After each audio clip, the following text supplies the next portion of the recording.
Sí, pero siempre como que hay eso, ¿no? Estaba riendo. Amigos de Jornada Taurina, es un placer para nosotros poder estar con un gran matador de toros. Nos referimos a un joven torero, pero un gran torero, un torero artista que es Alejandro Amaya. Bienvenido a Jornada Taurina, matador. Buenos días, muchas gracias. Matador, pues casi siempre en este programa tratamos de conocer antes un poquito de la historia de un torero. ¿Por qué hacerse torero? Honestamente no lo sé. Solo recuerdo que era muy jovencito y mi abuelo es muy aficionado a los toros y yo sería el único que lo acompañaba. Y no recuerdo el día exacto, pero yo fui un día a una corrida de toros y me enamoré de su color, de lo que olía, de lo que escuchaba y decidí ser torero sin decidirlo, ¿no? Pero vi que todos mis pensamientos y todos mis esfuerzos iban dirigidos a eso. ¿Cómo inicia? Y yo empiezo a torear con la edad de 11 porque el año anterior hago yo la primera comunión en Tijuana y tengo como padrino un matador de toros que fue David Silvetti. Y ya de su mano, como quien dice, empiezo a ir al campo, empiezo a torear algunos festivales de niño y esos son mis comienzos. Menudo padrino que tuvo, tener al maestro David Silvetti como padrino de primera comunión y tener las primeras enseñanzas de él, yo creo que fue muy, muy importante. Para mí la amistad o la relación que tuve yo con David Silvetti ha sido desde luego importantísima y fue una persona que me ha marcado muchísimo en la vida. Luego fui yo su compadre, fui yo padrino de primera comunión de uno de sus hijos. Fue mi maestro en muchos sentidos, ¿no? En muchas cosas de la vida, del toreo desde luego y en aquel entonces hasta de catecismo. Entonces fue pues una persona que su paso por mi vida ocasionó una diferente persona en mí. Sí, me imagino, porque aparte de lo místico, lo católico que era el maestro David Silvetti, y con el cariño que se le tiene, pues en este caso a este joven que era su ahijado, pues yo creo que son diferentes la forma de dar esos consejos, ¿no? Muchos consejos y fue muy estricto y en el momento lo odiaba por ser así conmigo y hoy lamento muchísimo no tener la oportunidad de recibir nuevos consejos de su parte o de tener su ejemplo. Bueno, ¿cuándo se viste por primera vez de luces y cómo es la preparación para que llegue ese día? Yo me vengo a vivir precisamente aquí a San Juan del Río.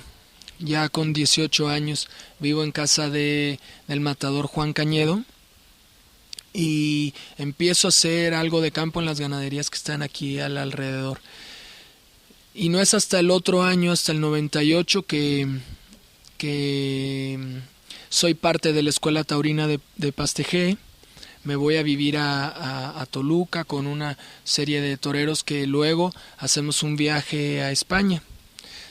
Yo continúo con la preparación y a principios del año 2000 debuto como novillero ya de luces en Almadén de la Plata, que es provincia de Sevilla. Ese fue mi debut con picadores.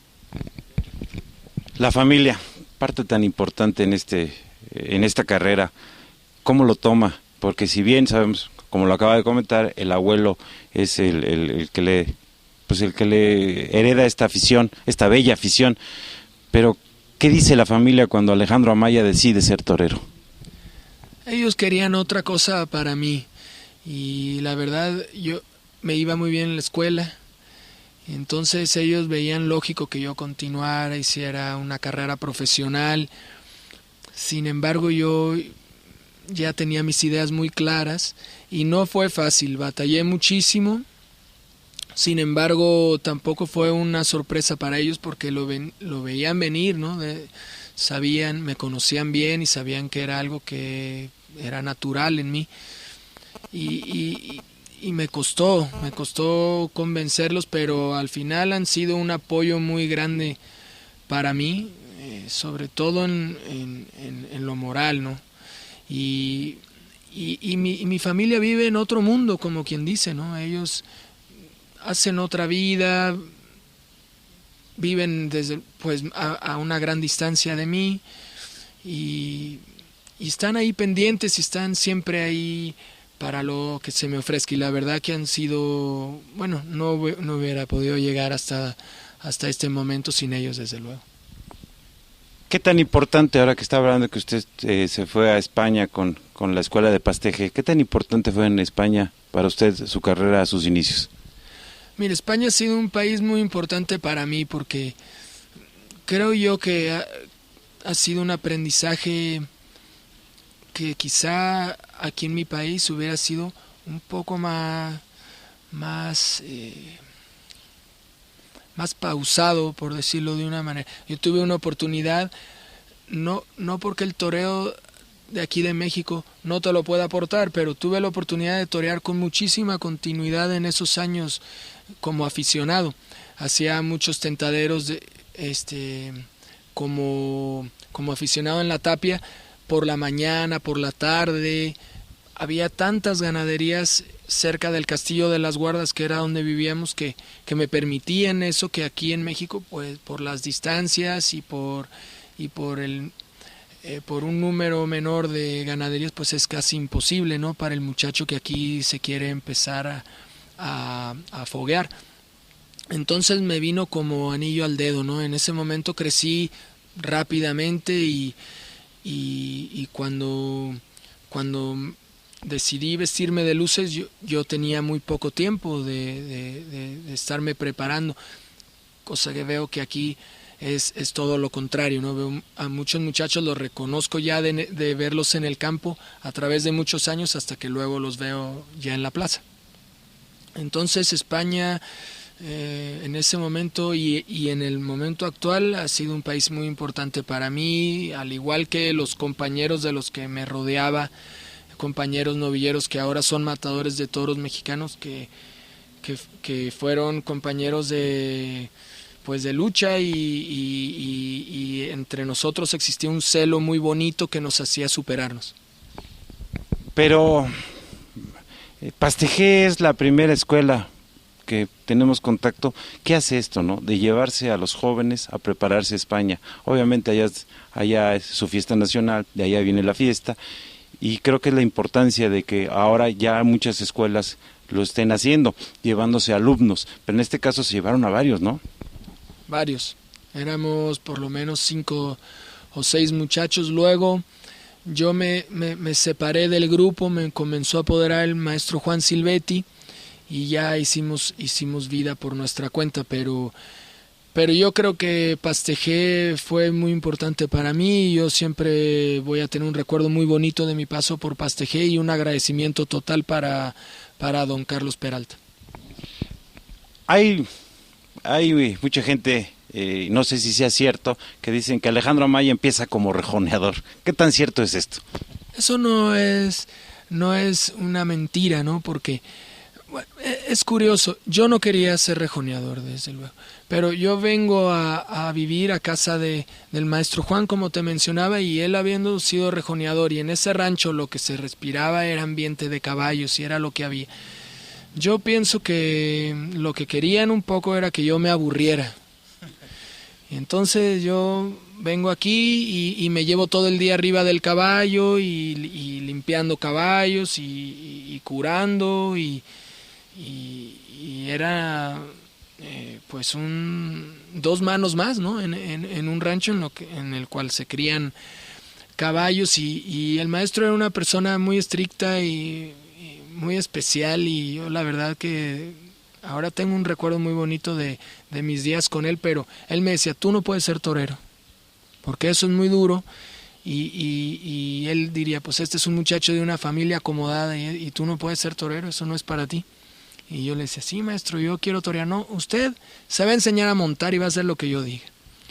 Entonces cuando íbamos a comer a la bilbaína o me llevaba a alguna ganadería, él hablaba por mí y yo no tenía voz.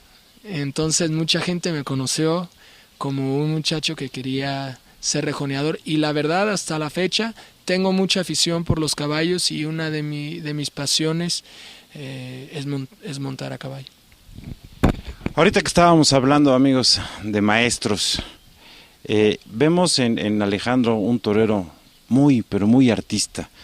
Afortunadamente nos ha tocado presenciar algunas faenas como la de Juriquilla que en febrero de este año pues vimos bordarlo con un toro de Arroyo Zarco.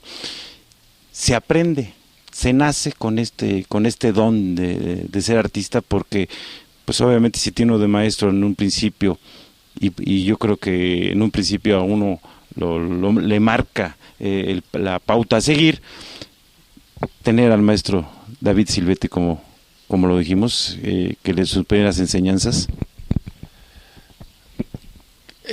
Que si uno se hace a un lado de un torero artista, ¿se convierte en un artista? Eso es la pregunta. ¿O se nace? Yo creo que se nace, porque yo no fui la única persona que tuvo la oportunidad de escucharlo hablar o de aprender una técnica por su parte. Y todos esos toreros de los que te hablaba hace un momento somos completamente distintos. Yo creo desde luego que se nace con una forma de sentir el toreo, y cuando se hace con naturalidad no puede ser más que de la forma en la que tú la forma en la que a ti el toreo te brota, ¿no? Y bueno, lo que sí creo es que aparte de nacerlo se tiene que ir puliendo ese diamante en bruto, por decir, y eso cuesta muchísimo trabajo. O sea, los toreros artistas o valientes o clásicos o inteligentes se van forjando, pero son desde luego cualidades natas con las cuales Dios te ha dotado, y eso con el paso del tiempo y con adquiriendo un oficio pues va aflorando. Y mientras más capacidad tengas tú de resolver los problemas que te plantean los toros, pues más fácil es poder mostrar el toreo que tú sientes. Como novillero, ¿fue una carrera difícil llegar a hacerse matador de toros?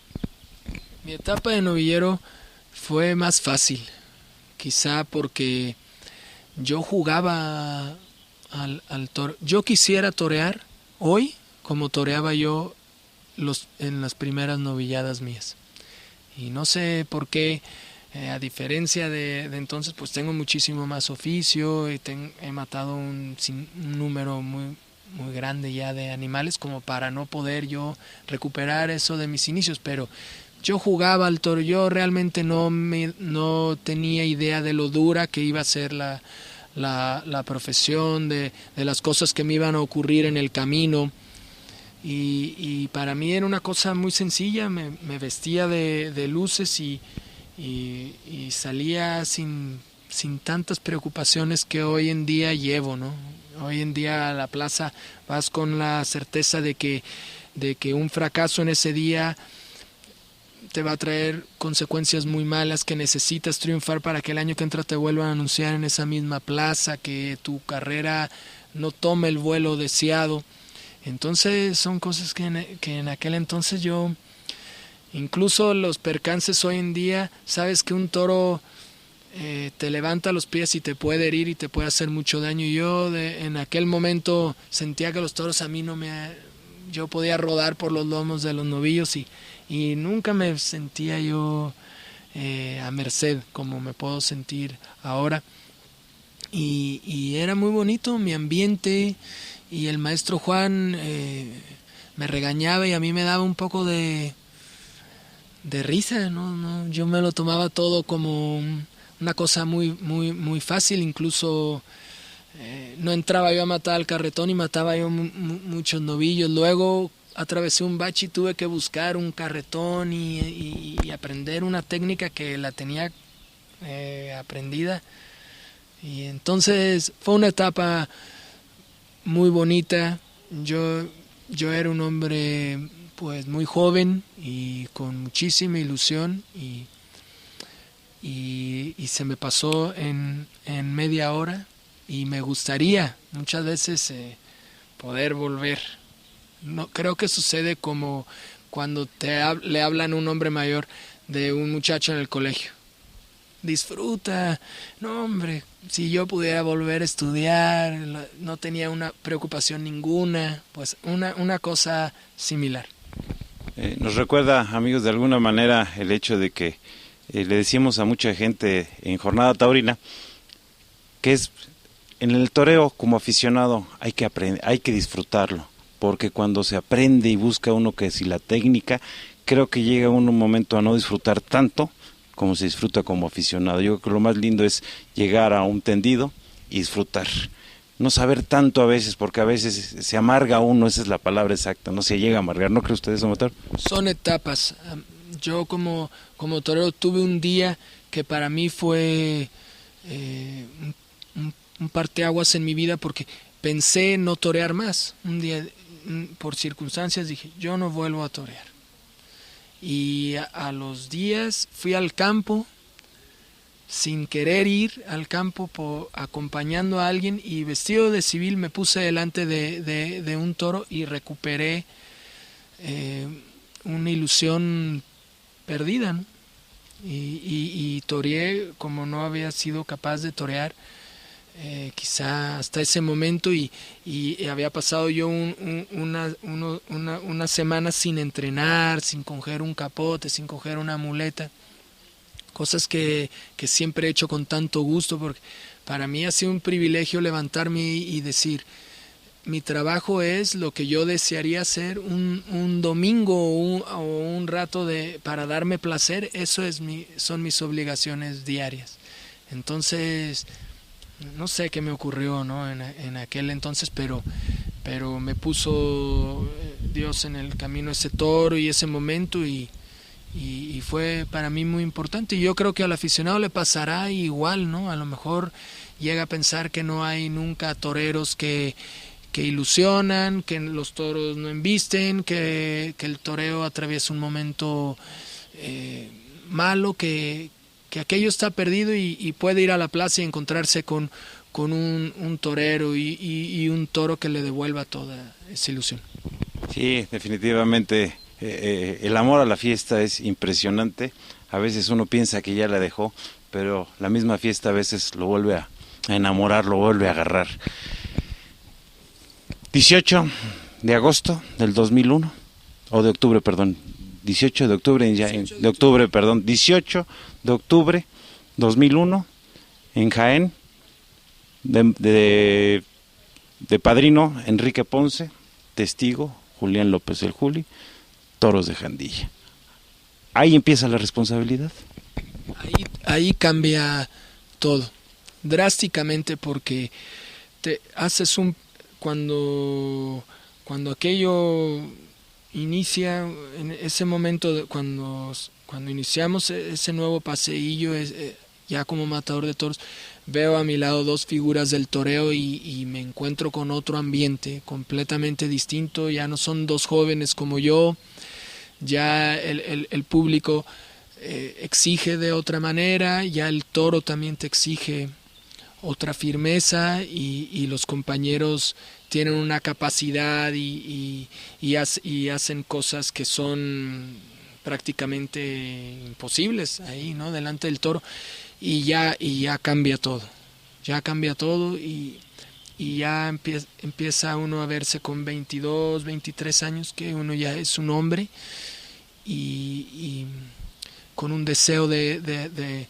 convertirte en un profesional, de vivir de una profesión de la cual es muy difícil ganar dinero, y ya es otra película, como quien dice, y ya tú también empiezas a encontrar dentro de ti un torero con necesidad de hacer cosas delante del toro que cuestan mucho trabajo, y ya es una búsqueda continua que te provoca desvelos y muchos pensamientos que te revolucionan, ¿no? Y entonces ya empieza una guerra interior que ya es desgastante, ya es otra historia. ¿Por qué dedicarse al toreo si de alguna manera Sabemos que Alejandro Amaya, pues hay negocios familiares y podría vivir muy cómodamente de esto, ser un aficionado práctico, porque le gusta el toro. ¿Por qué arriesgar la vida? Bueno, yo tengo una necesidad que va más allá de la de ganar dinero, que puede ser el acicate para muchos, ¿no? Salir de la pobreza, encontrar algo que te ayude a mantener a tu familia, en fin, que ha sido el motivo por el cual muchos se han mantenido en la profesión. Yo he tenido una necesidad que para mí es más importante que el comer o el tener para vestir o para mi familia, que ha sido alimentar pues el hambre de un artista. Y yo me hubiera encantado dedicarme a los negocios y vivir en mi casa cómodamente y tener un noviazgo bonito y una casa con todas las comodidades y viajar y encontrarme ahora en el mundial con mi familia. Pero yo necesitaba venir a San Juan y necesitaba probarme de nuevo delante del toro y necesitaba yo mis cosas, y gracias a eso pues no gano el dinero que ganan mis hermanos, ni en mi casa tengo yo lo que tengo en la casa de mis padres, y no viajo, y mis relaciones son difíciles porque me encuentro siempre herido o en un avión o entrenando. Entonces, pues dentro de todo soy muy feliz como estoy, y creo que al final eso es lo que estoy buscando, una felicidad y unas satisfacciones personales, y estoy intentando hacer lo que yo creo que es mi propósito en la vida, únicamente. En busca de la felicidad. Yo creo que, amigos aficionados, en esta vida yo creo que todos tenemos que buscar esa felicidad, sea lo como se quiera lograr, como se busque, pero siempre ir en busca de la felicidad. Ya aprobó el público español, viene a México como matador de toros. ¿Cómo lo recibe el público mexicano? ¿Cómo siente la diferencia entre el público español al público mexicano? Sí existe una diferencia muy grande, y yo creo que también ha sido un momento de transición y el más complicado como torero, y entonces me encuentro con un público que me desconoce y yo mismo me desconozco a mí. Entonces existe ahí un momento en el que no soy capaz de transmitir al tendido lo que yo quiero expresar, no tengo el oficio necesario como para llegar y convertirme en una figura del toreo de inmediato.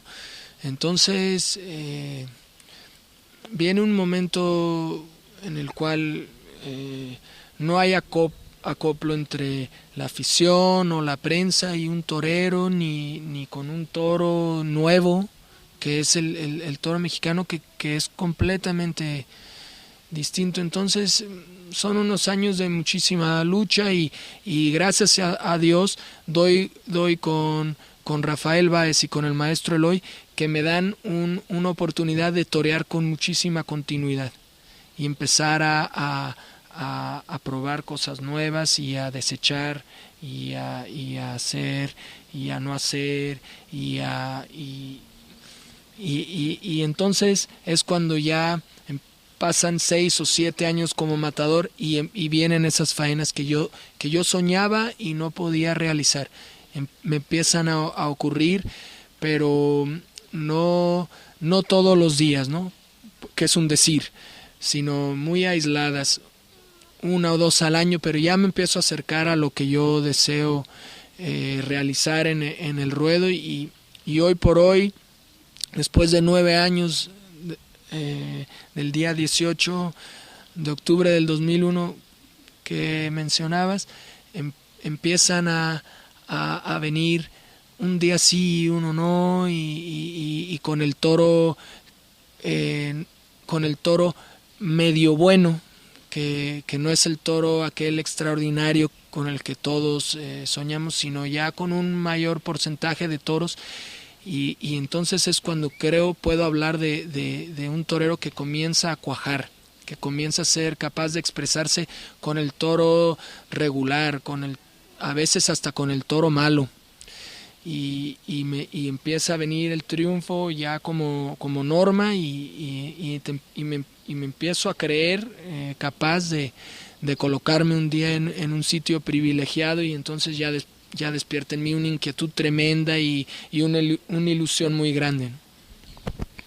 Eso en cuanto aquí con el maestro Eloy. Mas sin embargo, regresa a España a seguirse preparando, vamos a decirle así, seguir aprendiendo, más bien dicho, en tanto cuanto técnica.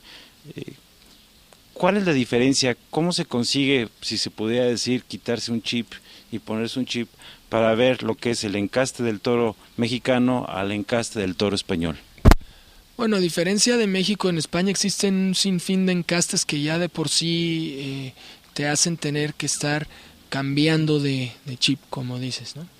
Y entonces creo que esa variedad de encastes te permite ir sintiendo diferentes sensaciones que luego son las que te permiten luego poder torear ese toro complicado que antes era tan difícil, ¿no? Entonces, para mí es muy importante estar viajando a España y sentir la embestida del toro español de Encastedomec, de Santa Coloma, de lo de Atanasio, de lo que yo he tenido oportunidad de matar, y luego venir a México y recibir lo que me aporta el toro mexicano. Creo que te da una riqueza tremenda como torero, y es una cosa difícil, no sé si lo vaya a ser capaz de hacerla, ¿no? Pero las grandes figuras del toreo lo hacen. Juli, José Tomás, Morante, Ponce, los ves tú delante de un toro y son capaces de exprimirle todas esas cualidades que ese toro en particular tiene, y luego los ves en España replantear sus faenas y ser capaces también de triunfar con un toro que es completamente distinto, y eso creo que te enriquece muchísimo, y entonces por eso me encanta estar entre las dos tierras haciendo este viaje continuo, porque creo que crezco muchísimo como torero. En ocasiones hemos comentado aquí en Jornada Taurina que para abandonarse, para romperse, como se dice en el argot taurino, hay que tener una técnica. La técnica creo que Alejandro Amaya la ha adquirido a base de mucho sacrificio y años. Vimos hace poco, para ser más exactos, en febrero de este año, en Juriquilla, que Alejandro Amaya, a un toro de, si no mal recuerdo, Arroyo Zarco, se abandona. Lo vemos torear con esa naturalidad, con ese temple, con ese sabor que, pues amigos, de acordarme me estoy poniendo los pelos de punta. ¿Cómo se logra? ¿Cómo se llega a ese abandono? Bueno, yo recuerdo aquella faena y la recuerdo, hubo momentos en los que me sentí, no ha sido tampoco de las faenas que yo creo que han sido las faenas mejores, ¿no? de Alejandro Amaya, pero bueno, creo que era un día clave, se esperaba mucho de aquella tarde y para mí era una situación muy difícil porque era un puesto que estaba muy peleado, ¿no? por todos los toreros mexicanos y yo llegué muy presionado a la plaza y yo recuerdo por lo menos haberme sido capaz de mostrar que muchas veces siento yo que es más importante que el triunfo, ¿no? Mostrarte, creo que es una cosa que no todos los días se consigue, incluso cortándole las dos orejas o el rabo a un toro. Hay días que tú no eres capaz de expresarte, y aquel día me expresé por momentos y encima se triunfó, entonces fue redondo, pero no siempre es así. El día de ayer no se cortó, no se tocó pelo, como se dice, no fue de esos días redondos, pero pero hubo momentos en los que yo me sentí, me pude mostrar, y yo creo que muchas veces eso es más importante que el triunfo, ¿no? Y yo creo que eso es lo que realmente ilusiona al aficionado y lo que realmente te ilusiona a ti, ¿no? Porque el triunfar es una cosa muy superficial, es una cosa que no tiene realmente peso, ¿no? Y el emocionarte sí, y el emocionar también, aunque sea un momento muy breve. Siempre hemos dicho que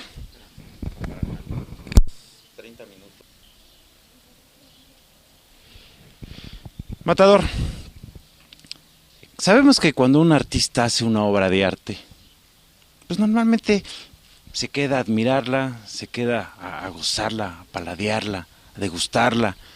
En este caso a veces el torero, sabemos que pues al día siguiente tiene que estar toreando, después de haber realizado una obra de arte.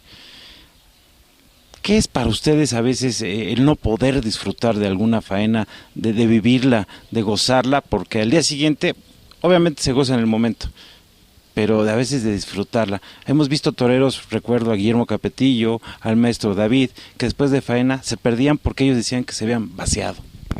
Es muy difícil recuperarte, cuesta mucho trabajo, incluso tener deseos de volver a torear. Dirías tú, es lo contrario, ¿no? Si dices, oye, si toreaste tan bien, si viviste sensaciones tan buenas, lo normal es que creas tú que atravesando tan buen momento quieras tú de nuevo ponerte delante del toro, pero no. A mí en lo personal me cuesta mucho trabajo recuperarme, como si fuera un cansancio continuo. A lo mejor tienen que pasar varios días para que tú medio la olvides y tengas ese nuevo deseo de crear otra vez, como quien dice, ¿no? Hace un momento hablabas de lo de Juriquilla. A mí no me gusta verlas en imágenes porque creo que el toreo no es como una pintura que está ahí y cada que tú la ves le emociona. Yo creo que una faena en imágenes deja de emocionar, igual que en la plaza, y yo siendo una persona muy crítica conmigo, no me gusta lo que veo. Entonces digo, ¿por qué si sentí algo tan hermoso en la plaza y sentí una comunicación con el tendido, por qué ahora al verla en imágenes no me gusta? Entonces dejo pasar muchos meses para yo querer ver alguna faena en particular. A lo mejor el año que viene, algún día digo yo, oye, ¿quién tendrá las imágenes de Juriquilla de febrero para yo poder ver la faena que me gustaría verla? Porque no muchas veces la recuerdo exactamente como fueron. A lo mejor recuerdo un momento, pero los demás ya no. Entonces eso es lo que me sucede y sí fue una faena bella. Yo me emocioné, creo haber logrado emocionar, pero tampoco me gusta darle más rollo. Creo que ahí quedó y mi propósito y mi papel yo ya lo llevé a cabo, ¿no? A mí me gustaría mucho que se hablara de esa faena mucho tiempo, claro. Eso es muy bonito, ¿no? Cuando alguien recuerda una faena tuya a lo largo de los años, pues dices, oye, fue algo que tuvo peso, ¿no? Algo que tuvo calidad, pero no es mi labor y no me gusta hacerlo. Amigos de Jornada, lo que pasa es que el maestro, el matador Alejandro Amaya es muy sencillo. La verdad que nos hemos llevado una agradable sorpresa en esto, porque a veces en este medio que es tan especial, que es el medio de los toros, hay gente que difícilmente encontramos con esta sencillez como el matador Alejandro Amaya. Esas imágenes que bellamente se grabaron para el programa Jornada Taurina del Toro de Arroyo Zarco en Juriquilla, se lo prometemos, amigos, la vamos a hacer como tiene la producción siempre la costumbre de terminar el programa, vamos a hacer un musical en cámara lenta para que después el matador lo pueda ver, se le haremos llegar para que vea que sus imágenes en cámara lenta, musicalizado, se hacen cosas divinas. Y de por sí en la plaza nosotros nos emocionamos y el público se emocionó muchísimo al ver esa faena. Ya me imagino con lo que hace la producción va a quedar enorme. Recordamos también otra Otra etapa, un día muy importante, yo creo que para la carrera de Alejandro Amaya, un 25 de diciembre en la Santa María, donde estaba el maestro Eloy Cavazos, el maestro Jorge Gutiérrez, y pues el triunfador esa tarde-noche, 25 de diciembre recordamos, fue Alejandro Amaya. Sí, fue un día de Navidad, recuerdo un toro que fue muy agradecido de San Martín y recuerdo haber triunfado un día tan especial en Querétaro, una corrida, pues yo creo la fecha más bonita para poder venir a la Santa María y sustituir un torero tan importante como a Miguel Armilla. Para mí era un honor, ¿no? Y tampoco recuerdo lo que ocurrió, pero recuerdo a lo largo de muchos años, pues días que van siendo claves para yo encontrarme en este momento hablando aquí contigo, ¿no? 9 años de alternativa, pues quizá no sea la trayectoria de otros toreros que han tenido carreras tan muy longevas, pero ya es una lucha, ¿no? Y se consiguen a base de días como es en Querétaro, que es una plaza que tiene repercusión, y llegar a Aguascalientes y golpear, y llegar a León y golpear, y a Guadalajara y golpear, pues eso es lo que te mantiene continuar activo, pero bueno, también se crece los días de los fracasos, de los percances, y al final pues es un cúmulo de emociones y de cosas buenas y malas, pero tampoco lo tiene uno en la mente como una película en la que recuerdas tú paso por paso, sino casi que le agradezco a Dios no acordarme de todo, porque no sé qué haría, ¿no? El dolor también pasa y también se olvida, y las emociones igual. Una emoción tan grande como la que se vive vestido de torero delante de un toro con una plaza aclamándote es muy fuerte, sobre todo para un hombre joven, ¿no? Recuerdo, amigos, ahorita me venía a la memoria, Matador, pues un día tan importante como fue la confirmación de Alternativa en la Plaza México, de padrino el maestro Jorge Gutiérrez, otro gran figura del toreo como testigo que fue también padrino de Alternativa, el maestro Enrique Ponce, con toros de Teófilo Gómez. Una faena hermosísima a un berrendo, si no mal recuerdo, preciosa esa faena, en el cual, pues la verdad no se coronó con la espada, pero quedan esas imágenes que a lo mejor dice el matador, no me gustaría, pero para los que tenemos fortuna de tener ese video y que en Jornada Taurina ya se pasó ese musical, cosas más bellas no se pueden hacer porque ya sería seres extraterrestres, ¿no? Bueno, no creo que tanto, pero yo he visto las imágenes, ese toro se llamó Mano Negra, yo tengo un recuerdo muy bonito de aquel día. Son días hermosos que quieres ir cumpliendo. Es como una mujer puede soñar con el día de su boda, un doctor puede soñar con el día en el que le entrega un reconocimiento sus colegas.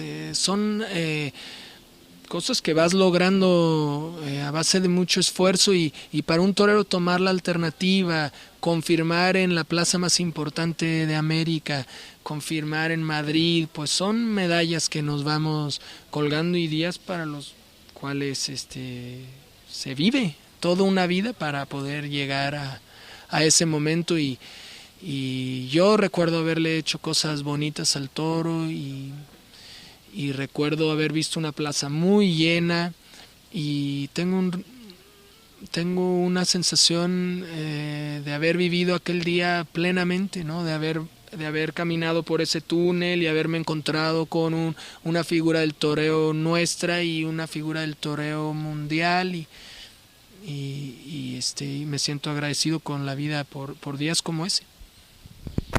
¿Qué sigue en la carrera de Alejandro Amaya? ¿Qué futuro hay? Yo quiero seguir toreando. No sé qué vaya a suceder. También eso es lo que le da emoción.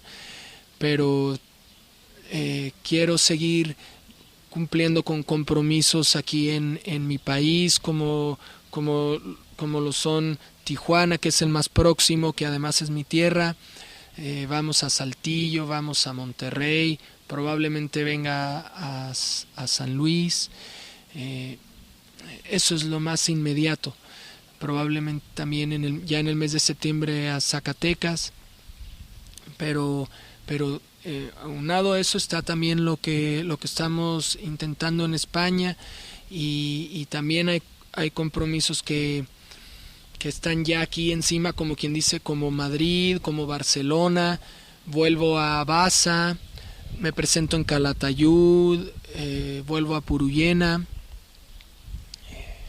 Qué malo soy para acordarme a Torremolinos, a Cejín.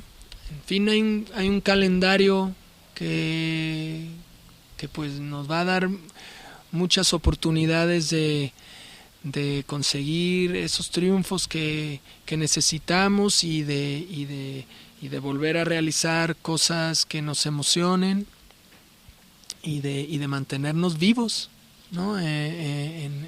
Vigentes en el toreo, y yo contento con mi vida e ilusionado.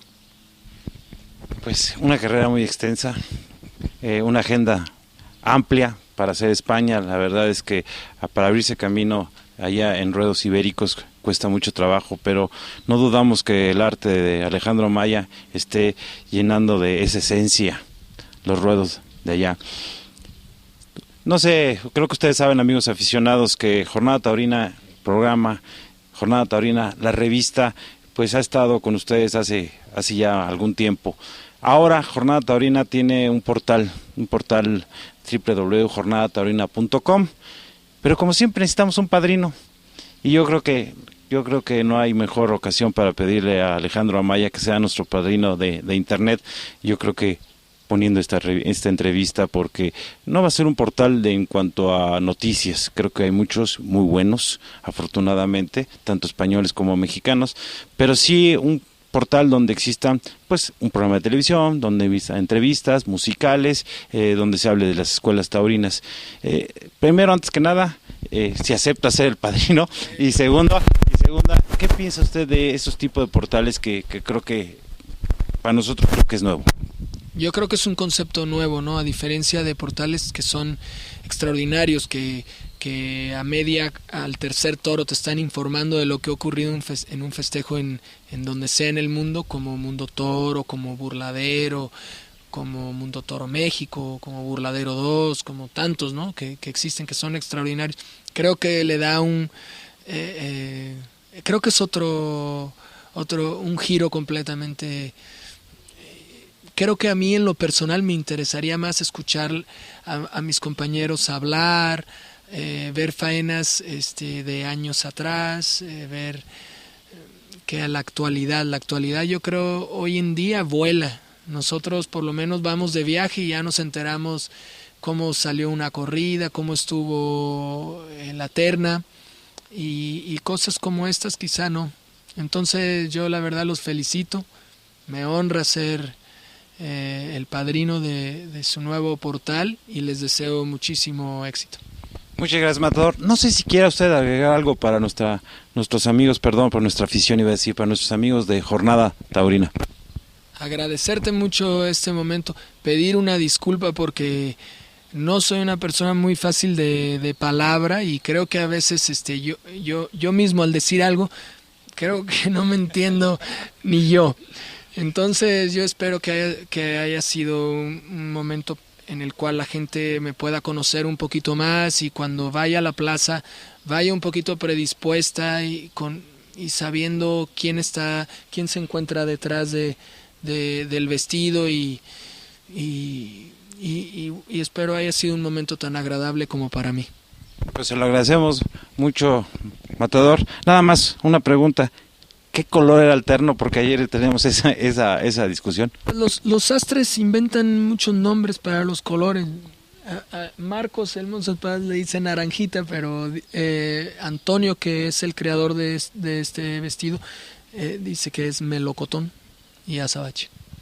Por último, ahora sí ya amigos, para antes de irnos, nos gustaría saber, nos hizo el favor, porque y se lo agradecemos muchísimo, de que le ha echado la mano a una alumna de la Escuela Taurina Queretana, y nos referimos a Lulú de la Vega.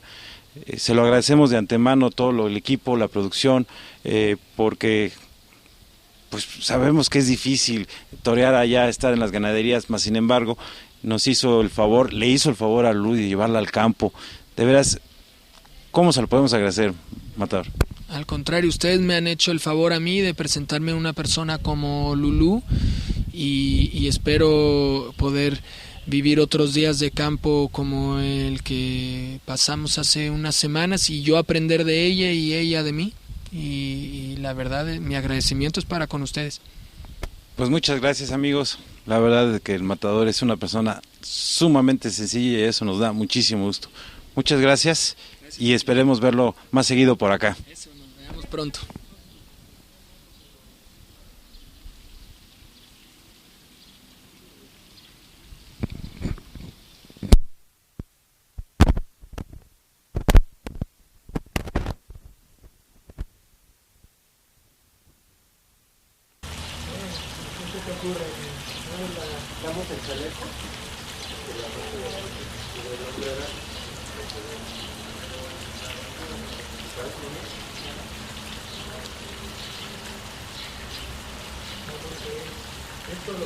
¿Quieres que lo quite?